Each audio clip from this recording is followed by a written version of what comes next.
Welcome to Conversations. I'm Muqtadar Khan, your host, and today I'm going to talk to you about the successful agreement between Hamas and Israel to end the war in Gaza. This is the best news that we have heard from that part of the world in a long, long time, for more than 2 years. So, congratulations to President Donald Trump for doing what the Biden administration could not or would not do, which is to end the war in Gaza and to bring about a ceasefire. It took several months, it took more than 8 months, but nevertheless, we have ceasefire. The two parties have agreed to at least phase one.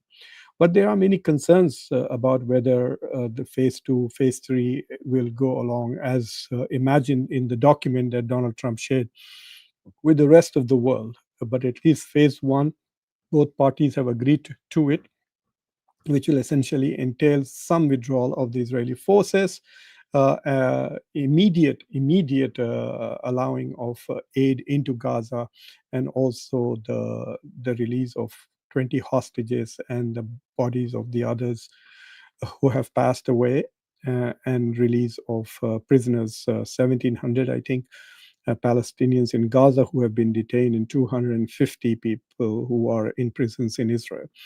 So this is the good news, and for me, the thing that matters the most is the very fact that aid is finally entering Gaza, and there's no restrictions on it. From what I've read so far, about 600 trucks will be entering Gaza on a daily basis. So the biggest worry was that besides the violence that Israel was perpetrating, killing 60, 70, 100 people every day, most of them innocent civilians, women, and children. It was like a systematic massacre going on a daily basis. Israel was killing more children in a day than the war in Russia and Ukraine was taking toll in months. So that's the good news, that the war has stopped and the starvation is not going to take any more lives. According to the United Nations, nearly 500 people had died as a result of starvation alone. So for me, that is the best outcome, that there is aid going into Gaza. Now, looking forward to what has happened, we will know basically by Tuesday whether phase one has been successfully completed, which is that Hamas releases all hostages and Israel releases the prisoners that it has been agreed upon, and there is with some withdrawal. I think, according to some reports, the first level of withdrawal will result in Israel occupying only 53% of Gaza. That means it will still be occupying more than half of it after the first withdrawal. I heard reports on NPR that people of Gaza have already started moving northwards as troops are withdrawing. Sorry for that. And the second phase will essentially be the critical part, which really requires Hamas to commit a political suicide, for it to give up all its weapons and cease to exist as a political force in Gaza. The Gaza that is imagined in Donald Trump's plan has no place for Hamas in the present or in the future. There is some discussion of amnesty to the Hamas people who want to stay and, I guess, become part of the civil society, or they can leave. So they have been given safe ways to leave. So we will see whether that happens, because that is something that's going to be remarkable if Hamas does disarm itself and leave, because anyway, once they release the hostages, they have no leverage of any kind to negotiate, and we will see whether Israel fulfilled its end of the bargain. In the past, Israel has repeatedly broken international laws and broken promises and so on and so forth. So we will see whether Donald Trump is able to keep Israel in check, especially if political fortunes of Netanyahu begin to go south. He might decide, well, it's time to kill Gazans again, and he might start the war all over again on some pretext or the other. So that is the concern, whether it will hold. Some of the aspects of the peace process and the plan are going to be interesting to see as they unfold. According to estimates that I have seen, about $53 billion will be required to rebuild Gaza so that it becomes livable. That's not a big amount. Some of the rich Arab countries can really pony up that, and some of the Western countries could also come up with some. And so, yeah, so they could put together a tidy sum to rebuild Gaza, but who is going to man the ISF, International Stabilization Force, that is going to keep peace in Gaza? And that would entail basically also ensuring that Hamas does not rearm itself or rebuild those tunnels that Israel plans to destroy.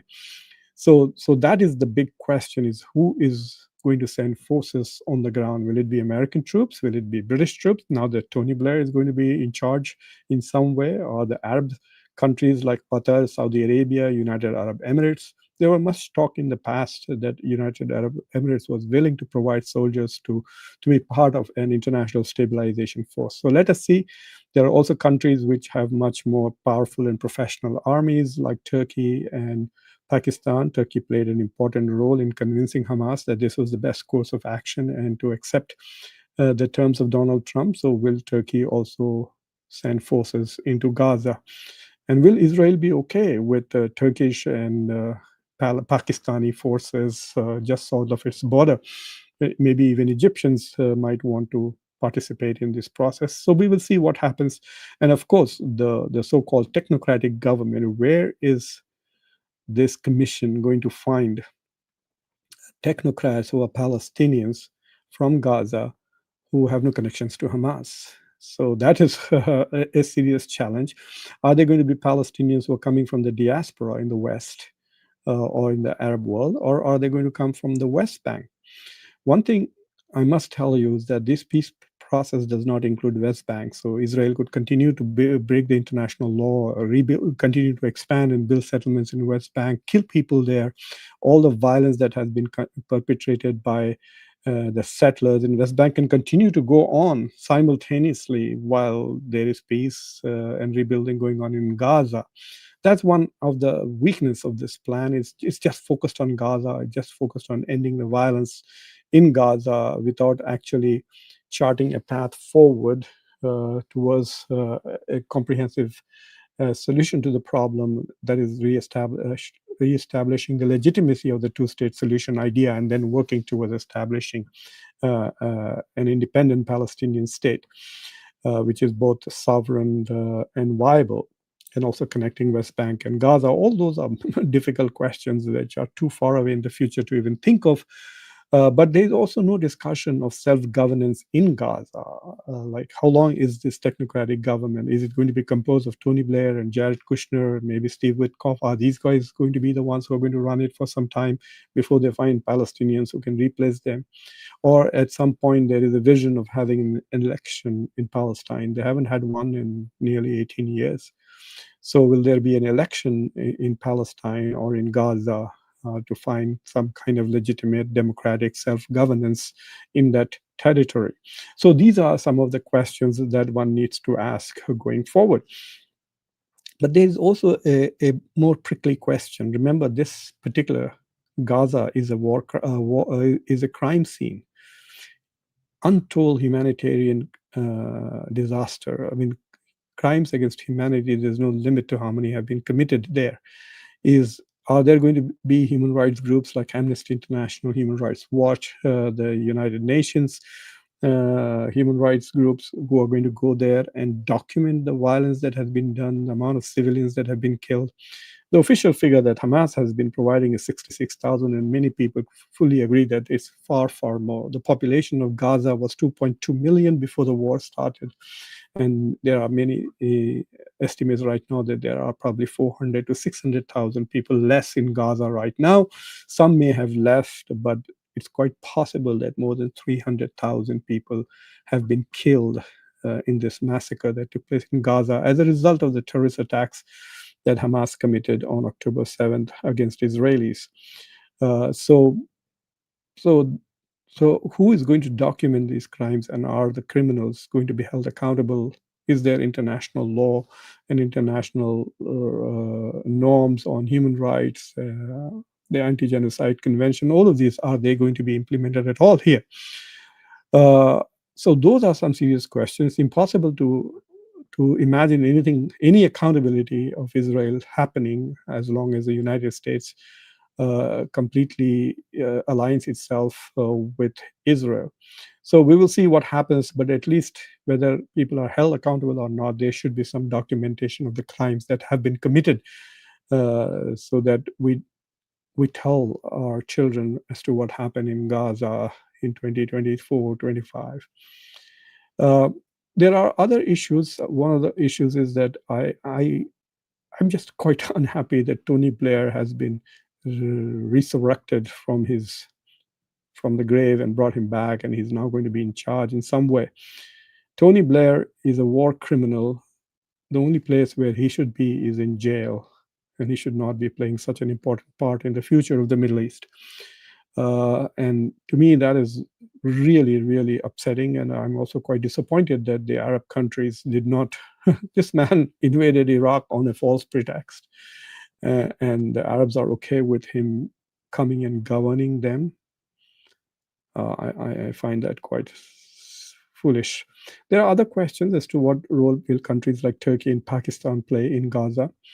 And then there is also the question of will we once again see the resurrection of the idea of the Abrahamic Accords? Is Donald Trump going to push forward on the issue of expanding the Abrahamic Accords? Will Saudi Arabia now be under pressure? Will Pakistan? Trump is already talking about Iran being included in the Abrahamic Accords. So far, Iran has played absolutely no role in this peace process unless Hamas has secretly negotiated or at least consulted the Iranians. I don't know that, and there was nothing in the media. But nevertheless, this is the good news that we are, at least the war has stopped, the killing has stopped to some extent. And I hope that the prisoner exchange, the hostage exchange goes peacefully, so thereby we can move into the more difficult negotiations of imagining a Gaza beyond conflict, a Gaza where there is reconstruction and restoration of basic amenities to the people of Gaza begins. So so from that point of view, I am optimistic, and I'm absolutely grateful to President Donald Trump that he has brought us this far.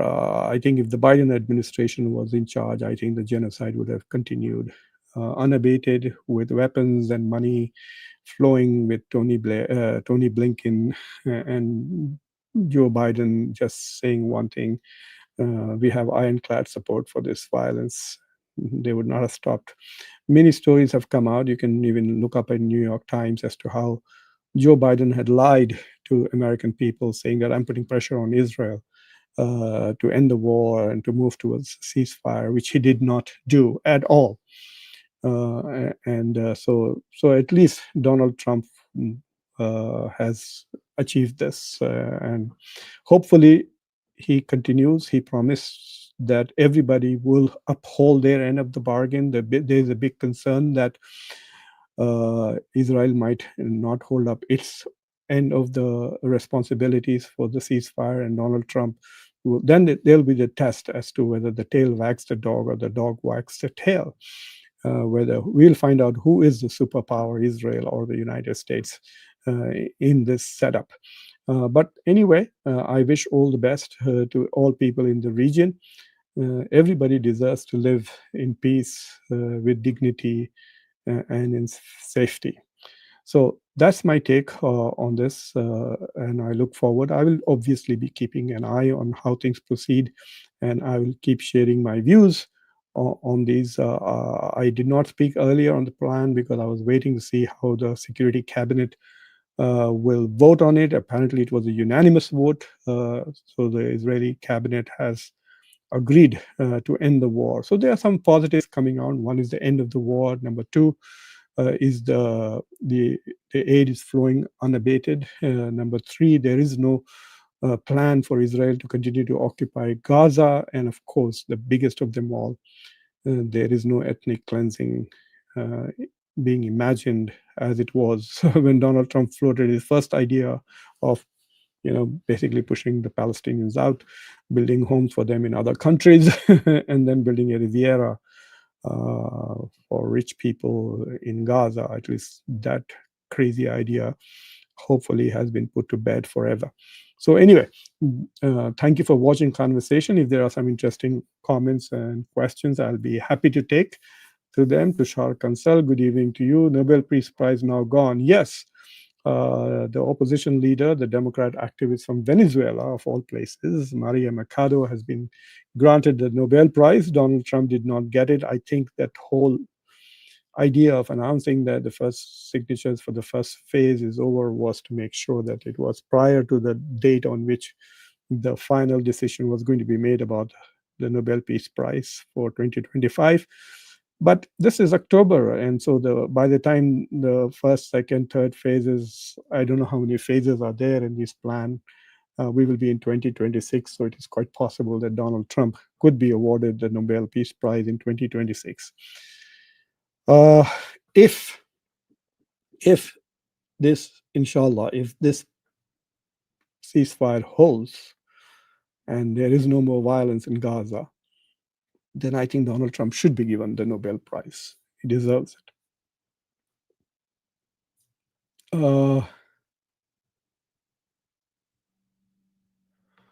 uh, Umesh, I have no idea. This is a very good question. What did Hamas get by holding on to the hostages? I have absolutely no idea. Uh, I mean, when they attacked Israel on October 7th, they should have attacked military targets, not civilians. The crimes that they committed was horrendous. And then taking the hostages, I thought Israel, they probably miscalculated what Israel would do. And they also probably miscalculated the amount of support that Israel enjoyed from the West till it became obvious even to the stupidest, dumbest of Western leaders in Canada and UK and other places that there was a horrible, horrible genocide going on in Gaza.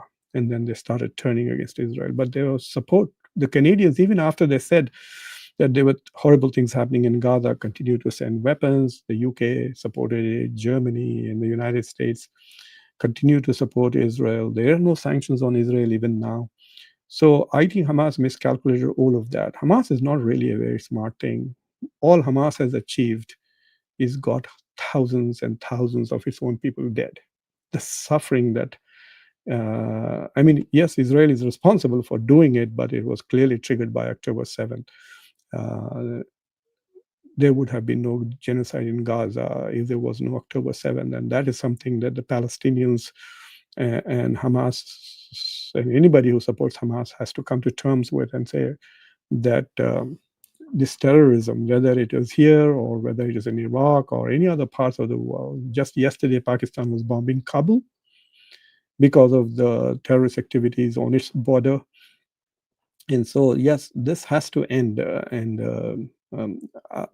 Nothing worked for Hamas. Its own leadership was wiped out. Hezbollah has been wiped out. Iran has suffered significantly. Houthi. So Israel basically won nearly every military battle out there.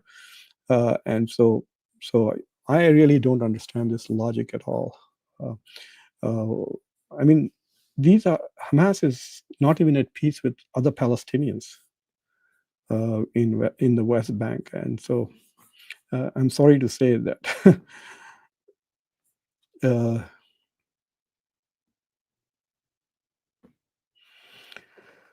oh, HK, yes, there are lots of good books that talk about the history of Palestine, and I think I'll put together a small bibliography and share it with you.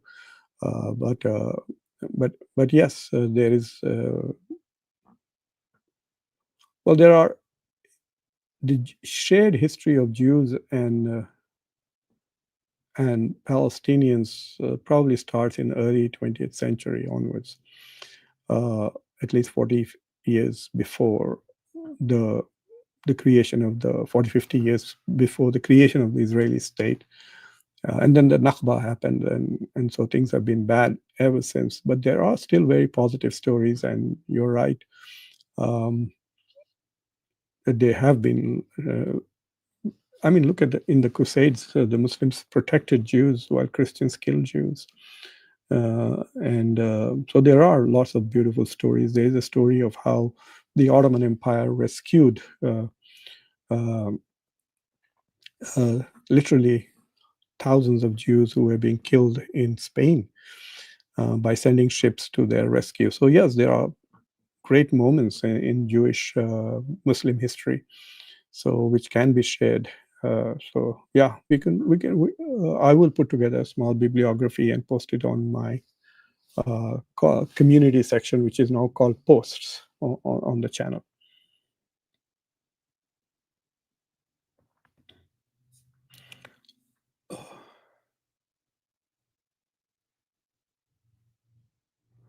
Yeah, Umesh, you're right. Tony Blair is a war criminal, and uh, Deep Rajpara says, "What do you think about Indian students going to China?" I find it very interesting that India's Prime Minister likes to brag that India is Vishwaguru. If India was Vishwaguru, then people from all over the world should have been coming to India to study. It's not that way. Indians are going anywhere, wherever they can. Indians also go to Bangladesh to study. Indians go to China. Literally hundreds of thousands of Indians come to the US and Canada and Australia and UK. Now they're going to Germany. There were 16 to 18,000 Indian students in Ukraine. There are thousands in Russia. Uh, it is unbelievable how large that Indian students, you can say, are seekers of knowledge, but I don't think India is Vishwaguru. Uh, and yes, there are, I think, a lot of, there are medical students, I think, which are about, I saw a number of 16,000 students in China. A lot of them are doing medicine. The education standard is very high and it's not very expensive. The same with Bangladesh. There are lots of Indian students now in Dubai, in Malaysia, in Indonesia, also, besides the traditional Western countries. Uh,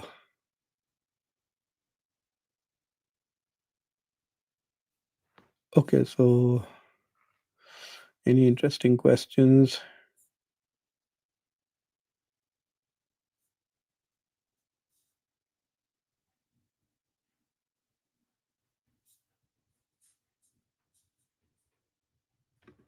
What does this mean? Deep? I don't know what that means. Uh,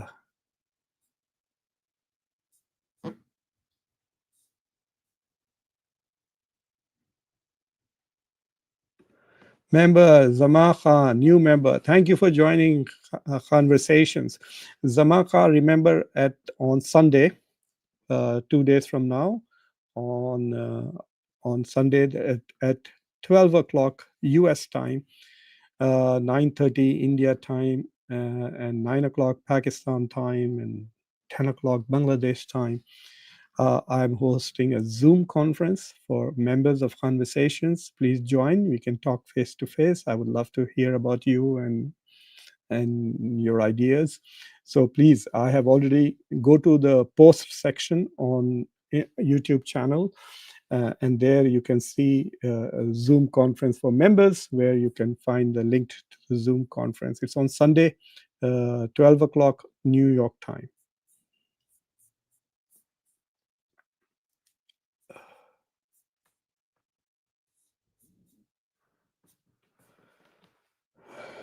John Smith is also a member. John, I hope you also heard. Uh,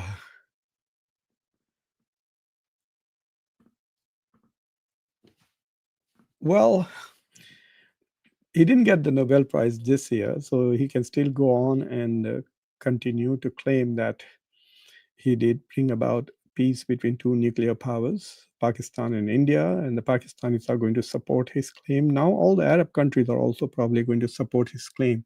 It would be very interesting if he is given the Nobel Prize but made to share with people. I think Qatar should get a Nobel Prize too for this particular ceasefire.